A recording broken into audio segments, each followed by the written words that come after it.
ព័ត៌មានបន្ថែមពីពូជ Vanilla planifolia ទី4 វាត្រូវការដីសើមតែកុំឲ្យជោគទឹកឬដក់ទឹកវាធ្វើឲ្យឫសរលួយតែយើងគួរតែទុកពេលឲ្យដីជាពិសេសខាងលើឲ្យរាងស្ងួតបន្តិចមុននឹងស្រោចជោគវាម្សាទៀតទី5កត្តាសំខាន់ជាងគេដើម្បីឲ្យ Vanilla មានផ្កាពេលវាពេញវ័យហើយគឺសីតុណ្ហភាពពូជ planifolia ត្រូវការអាកាសធាតុត្រជាក់តតែទាបជាង20ដឺក្រេបានវាអាចចេញផ្កា6បង្កាត់ផ្កាមួយបានផ្លែមួយផ្លែវា8ទៅ10ខែនឹងទុំតែយើងត្រូវបេះវាមុននឹងទុំលើដើមពីព្រោះបើវាទុំលើដើមវានឹងប្រេះហើយនឹងលែងប្រើបានហើយផ្លែហ្នឹងនេះហើយជា6ចំណុច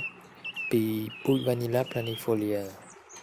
អញ្ចឹងចំណុចសំខាន់ជាងគេគឺសីតុណ្ហភាពហ្នឹងហើយ